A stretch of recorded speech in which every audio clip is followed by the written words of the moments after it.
میں نے آپ کے سامنے تلاوت کلام اللہ کی ہے، ان شانئک هو الابتر۔ اے محبوب، جو آپ کے دشمن ہیں وہ ہر خیر اور بھلائی سے محروم ہیں۔ اس آیت مبارکہ کی جب ہم تفصیل کو سنیں گے اور جب ہم آگے جانیں گے تو وحدہ لا شریک نے حضور پاک علیہ السلام پر جو کلام پاک نازل کیا ہے اور اس کے جتنے بھی آیات مقدس آیتیں ہیں، ہر آیت کے اندر دنیا انسانیت کے لیے ایک پیغام موجود ہے۔ جس نے اس کو سمجھا اور پڑھا وہ ہدایت پا گیا، اور جس نے اس کو جھٹلایا وہ گمراہ اور کفر کے راستوں پر چل گیا۔ لیکن ہمارا اور آپ کا ایمان ہے، ہمارا اور آپ کا عقیدہ ہے کہ حضور پاک صلی اللہ علیہ وآلہ وسلم زندہ ہے، اور قرآن کریم حضور پاک علیہ السلام و تسلیم کا معجزہ ہے۔ دنیا کے اندر جتنی کتابیں ہیں وہ پڑھ کر کے رکھ دی جاتی ہیں، یا وہ پھاڑ دی جاتی ہیں، یا پرانی ہوتی ہے تو اس کا ایڈیشن چینج کر دیا جاتا ہے، لیکن قرآن وہ مقدس کتاب ہے۔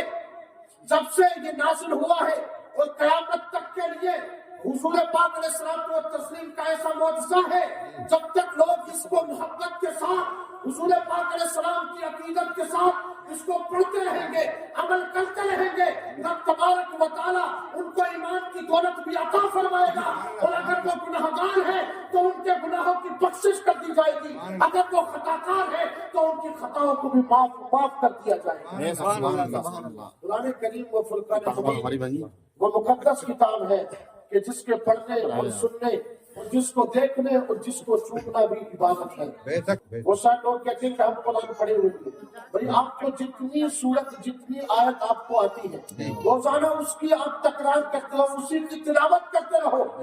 اسی کی تلاوت کرتے رہو۔ جب تک تلاوت کرتے رہو گے، حضور پاک علیہ السلام نے فرمایا کہ جیسے لوہے کو زنگ لگ جاتا ہے اسی طرح سے مومن کے دل کو بھی زنگ لگتا ہے، لیکن اگر وہ اللہ کا ذکر کرنے لگ جائے، تو قرآن کریم کی تلاوت کرنے لگ جائے، تو رب تبارک و تعالیٰ اس کے دلوں کے زنگ کو دور فرما دیا۔ آپ کے سامنے جو آیت کریمہ پڑھنے کا شرف حاصل کیا، ان شانئک هو الابتر، اے محبوب آپ کے جو دشمن ہیں وہ ہر بھلائی اور خیر سے محروم رہیں گے۔ آپ توجہ کرنا، قرآن پاک کی یہ آیت کریمہ کیوں نازل ہوئی؟ ہمارے پیارے آقا جناب محمد رسول اللہ صلی اللہ تعالیٰ علیہ وسلم کے بیٹے حضرت قاسم کا جب انتقال ہوا، عاص بن وائل شقی نے حضور پاک علیہ الصلوۃ والتسلیم کے بارے میں یہ کہا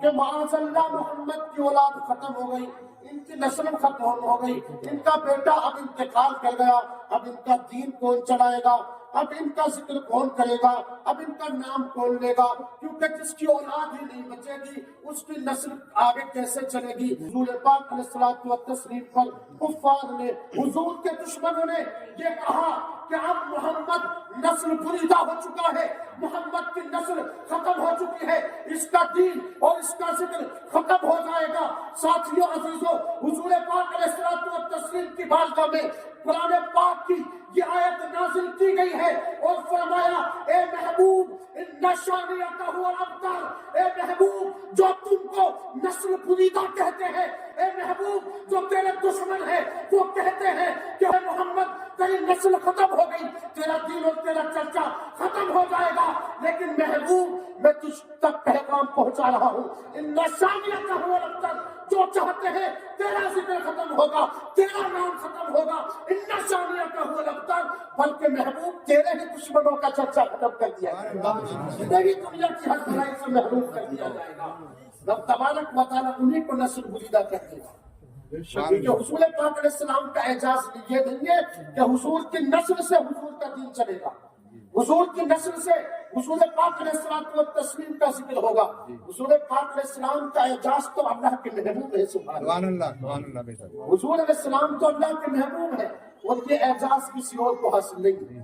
میرے ساتھیوں عزیزوں، اسی آیت مبارکہ میں سیدی سرکار اعلیٰ حضرت فاضل بریلوی علیہ رحمت و رضوان ارشاد فرماتے ہیں کہ محبوب انہوں نے تم کو نسل بریدہ کہا، نسل ختم ہو جانے والا کہا، لیکن میں کہتا ہوں انا اعطیناک الکوثر، اے محبوب ہم نے تو آپ کو ساری خوبیوں کا مالک بنایا ہے، ہم نے آپ کو کثرت معجزہ اور کثرت خوبیاں آپ کو عطا فرمائی ہے۔ دنیا میں جتنے بھی انبیاء کرام علیہ السلام تشریف لائے، جتنی ان کے اندر خوبیاں تھی، اللہ تبارک و تعالیٰ نے حضور کو تمام خوبیوں کا مجموعہ بنایا ہے۔ حضور کا دین اور حضور کا نام اور حضور کی نسل کبھی ختم نہیں ہوگی۔ یہ کفار اور حضور کے دشمنوں نے کہا، لیکن یہاں توجہ کرنے کی بات یہ ہے،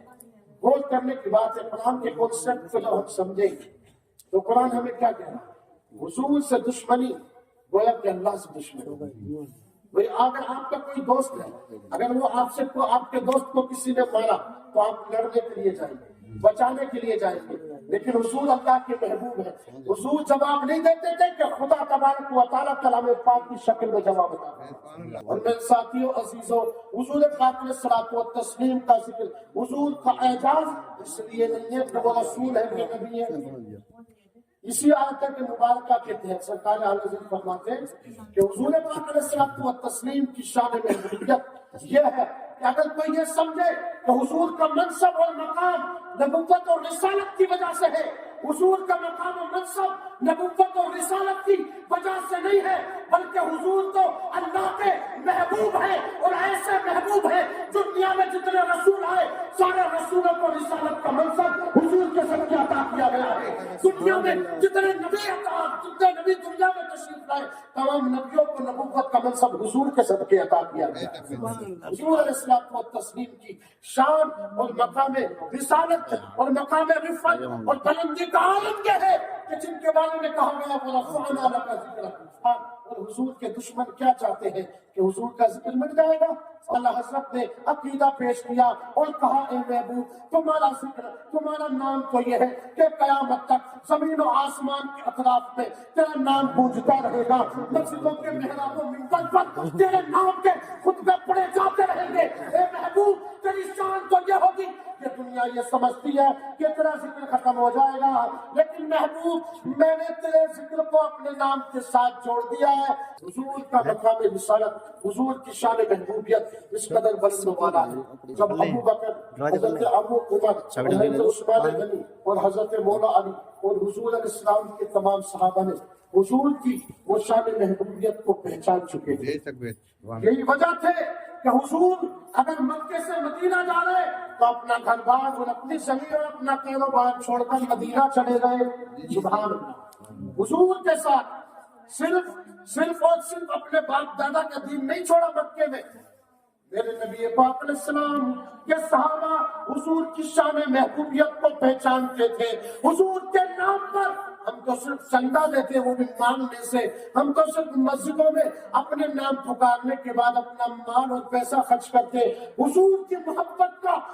یہ درجہ تھا صحابہ کرام کی نگاہ میں کہ جب حضور مکے سے مدینے کی طرف گئے تو کروڑوں کی دولت، کروڑوں کی زمین اور اپنا خاندان، بسا بسایا پریوار، سب کچھ حضور کے نام پر چھوڑ دیا اور کہا کہ جب ایمان رسول اللہ پر لا چکے ہیں تو یہ زندگی بھی رسول اللہ کی ہے، اور موت تک جتنی بھی پریشانی آئے سب حضور کے نام پر قربان کرتے چلے گئے۔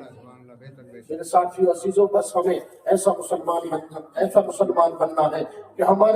جب تک جیے اور جب دنیا سے جائیں تو حضور کی محبت سینے میں لے کر کے جائیں، اپنے گناہوں سے معافی تلافی کر کے جائیں، اور جو حضور سے محبت لے گیا اور جو حضور تک پہنچ گیا، اللہ اکبر۔ قرآن نے کیا کہا؟ وَالَّذِينَ إِذْ ظَلَمُوا أَنفُسَهُمْ جَاءُوكَ فَاسْتَغْفَرُوا اللَّهَ۔ اے محبوب اگر لوگ اپنی جانوں پر ظلم کر لیں، خطا کر لیں، اے محبوب اگر وہ تیری بارگاہ میں آ جائیں گے تو میں ان کی مغفرت کر دوں گا، میں ان کی مغفرت کر دوں گا۔ اگر ساتھیوں عزیزوں آج مسلمان اس چیز کو پہچان لیتا،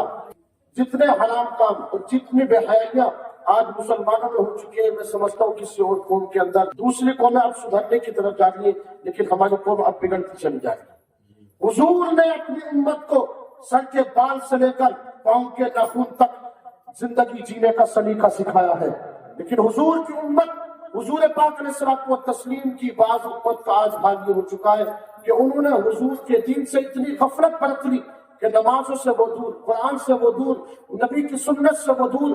قرآن اور سنت کے علم سے وہ دور، علماء کی صحبت اور بزرگان دین کے قول و فعل سے وہ دور ہو چکے ہیں۔ کب تک دور جاؤ گے؟ کب تک بھاگو گے؟ حضور سے اور حضور کے دین سے دور جانا غلامی ہے، اور حضور کے قریب آ جانا اور حضور پاک علیہ الصلوۃ والتسلیم کے نقش قدم پر چلنا، یہ دنیا کی امامت اور دنیا کی خلافت اور دنیا کے تمام منصب رب تبارک و تعالیٰ حضور کے صدقے عطا فرما دے گا۔ یہ تمام چیزیں جس کو ہم حاصل کرنے کی کوشش کر رہے ہیں نا، یہ حضور کے نقش قدم پر چلے بغیر ہم کو نہیں مل سکتی۔ اگر کوئی کروڑوں کا گھوٹالہ کرنے کے بعد، لاکھوں کی زمینوں کی بے ایمانی کرنے کے بعد اگر پردھان بن گیا تو ہم اس کو سب سے بڑا مانتے ہیں، اس کے لیے کرسی چھوڑ دیتے ہیں۔ اگر کوئی جناب والا، کوئی امیر ہے، کوئی کچھ بھی ہے، بڑے نام والا ہے، تو ہم سب اس کو دیکھنے کے لیے جاتے ہیں۔ لیکن کبھی ہم مسجد جا کر کے یہ اپنی آخرت کو سدھارنے کے لیے اپنے امام سے کچھ پوچھ لیں، اپنے امام سے کچھ سیکھ لیں۔ اگر اللہ اکبر، اگر ایک بھی چیز آپ نے مسجد کے امام سے سیکھ لی، اللہ اکبر، تو اللہ تبارک و تعالیٰ امامت کے مصلی پر بیٹھے ہوئے امام کے صدقے اس علم کی برکت سے آپ کو اتنے مرتبے عطا کرے گا کہ دنیا کا کوئی بھی مقام و منصب والا اتنے مرتبے آپ کو عطا نہیں فرمائے گا۔ یہ بات میں اس لیے عرض کر رہا ہوں کہ حضور پاک صلی اللہ علیہ وآلہ وسلم نے ارشاد فرمایا کہ قیامت کے دن 4 لوگ ایسے ہوں گے جو بغیر حساب و کتاب جنت میں داخل کیے جائیں گے۔ نمبر 1 ہے ایسا سخی اور ایسا غنی جس نے اللہ کی رضا کے لیے اپنے مال کو قربان کر دیا ہے، سبحان اللہ۔ نمبر 2 ایسا حاجی جس نے مال اور دولت اللہ تعالیٰ نے اس کو عطا کیے تو اس نے حج کے احکام اور حج کے ارکانوں کو پورا کیا ہے، حج کے فریضے کو انجام کیا ہے، اور اس نے اس پہ عمل بھی کیا اور بعمل رہا، اور اس کو اسی پر موت آئی، تو اللہ تعالیٰ ایسے حاجی کو بھی بے حساب مولا تعالیٰ مغفرت عطا فرمائے گا اور اس کو جنت کا انعام عطا فرمائے گا۔ تیسرے ہو جو اللہ کے نام پر شہید ہو چکے ہیں، سبحان اللہ، جو رب کی بارگاہ میں شہید ہو چکے ہیں۔ اور چوتھے وہ جو علم دین سیکھ کر، علم تفسیر اور قرآن اور فقہ کا علم سیکھ کر، قرآن و سنت کا اجماعی علم کو سیکھ کر اور امت تک حضور کا علم پہنچانا، یعنی علماء کی جماعت، سبحان اللہ، ان کو بے حساب و کتاب جو ہے جنت کی طرف جانے کا حکم کیا جائے گا۔ جب یہ 4 لوگ جنت کی طرف جائیں گے تو ان چاروں میں یہ گفتگو ہوگی کہ میری چاہت ہے پہلے میں جنت میں داخل ہوں۔ شہید کہے گا پہلے میں جاؤں، سخی کہے گا پہلے میں جنت میں جاؤں، حاجی کہے گا پہلے میں جنت میں جاؤں، عالم یہ کہے گا کہ پہلے میں جنت میں جاؤں۔ تو رب تبارک و تعالیٰ فیصلہ کرنے کے لیے اپنے مقرر فرشتے کو بھیجے گا اور کہے گا کہ جاؤ ان کو فیصلہ بتا دو کہ رب تبارک و تعالیٰ تم سے راضی ہے اور تم میں سب سے پہلے جنت میں جانے والا کون ہے۔ تم آپس میں گفتگو نہ کرو، آپس میں تکرار نہ کرو۔ اللہ اکبر۔ میرے ساتھیوں، وہ فرشتہ کہتا ہے کہ تم کون ہو؟ وہ کہتا ہے کہ میں سخی ہوں، میں نے اللہ کے نام پر اپنا مال و جان قربان کیا ہے اور اللہ تعالیٰ نے میرا مال قبول کر دیا ہے، اور آج اللہ کا حکم ہو چکا ہے کہ میں جنت کی طرف جاؤں، لیکن میری چاہت یہ کہ پہلے میں جنت میں داخل ہو جاؤں۔ پھر وہ مقرر فرشتہ دوسرے سے پوچھے گا کہ بتاؤ تمہاری چاہت کیا ہے؟ تو وہ کہے گا کہ میں نے اللہ کے حکم کو یعنی حج کو ادا کیا ہے، اس کے فریضے کو ادا کیا ہے، اور اب تبارک و تعالیٰ نے قبول فرما لیا اور اب جنت کی طرف جانے کا حکم دے دیا۔ اس کے اندر جو ابھی بات آنے والی، جو میں آپ کو بتانے والا ہوں، جو پیغام ہے وہ آپ سن کر کے اپنے دل تک لکھ کر کے لے کے جانا۔ وہ حاجی کہے گا کہ اللہ تعالیٰ کی طرف سے حکم ہو چکا ہے، میری چاہت ہے کہ میں جنت میں داخل ہو جاؤں۔ فرشتہ تیسرے سے پوچھے گا کہ تمہاری چاہت کیا ہے؟ تو وہ کہے گا کہ میں جناب والا شہید ہوں، اللہ کی راہ میں قتل ہو چکا ہوں، میں چاہتا ہوں کہ میں اللہ کی جنت میں ان سے پہلے داخل ہو جاؤں۔ یہ تکرار ہو رہی ہے۔ پھر اس کے بعد عالم سے پوچھا جاتا ہے، لیکن میرے ساتھیوں عزیزوں توجہ کرنا، عالم دین کے حق میں یہ فیصلہ کر دیا جاتا ہے کہ سب سے پہلے جنت میں تم میں سے عالم کو جنت میں داخل کیا جائے گا۔ یہ سوال تو بنتا ہے کہ عالم کیوں جائے گا؟ اللہ اکبر۔ وہ غنی وہ سخی پوچھے گا، وہ مالدار پوچھے گا میں نے بڑا مال خرچ کیا، میں نے چاہتی میں جنت میں جاؤں لیکن عالم صاحب کو یہ مرتبہ کیسے ملا؟ تو مقرب فرشتہ کہے گا اے اللہ کی راہ میں مال قربان کرنے والے تو مجھے یہ بتا، اگر یہ عالم تجھے اللہ کی بارگاہ میں مال خرچ کرنے کی فضیلت نہ بتاتا، اگر یہ عالم تجھے اللہ کی بارگاہ میں مال کمانا اور مال خرچ کرنا نہ سکھاتا تو آج یہ مرتبہ تجھے نہیں ملتا۔ یہ عالم کے علم کی بدولت ہے کہ اللہ تعالیٰ نے تجھے مال کے ساتھ اس ایمان کی دولت سے مالا مال کر دیا کہ آج تجھ کے تیرے لیے جنت کا فیصلہ ہو چکا ہے، تیرے لیے جنت کا فیصلہ ہو چکا ہے۔ پھر اس کے بعد جناب والا